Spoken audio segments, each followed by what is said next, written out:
Hey guys, welcome back to TechMan. Today, let me show you how to post a Roblox profile picture. In this quick tutorial, I'll show you how to post your Roblox profile picture using the mobile app. This feature only works on phones, so start by opening the Roblox app on your device. From the bottom menu, tap Avatar, and once the editor loads, tap your current profile picture located right above the customization sliders. This will open the post menu where you can pick any emote to use as your new profile post. Just choose the one you like best. After selecting an emote, tap Next and you'll be able to adjust the preview by zooming in or out and rotating your avatar until it looks exactly how you want.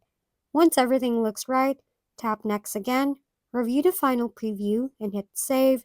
Your updated post will now appear across the entire app as your new Roblox profile picture.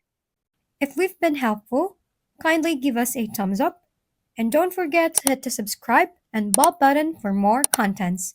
For any questions and suggestions, comment down below.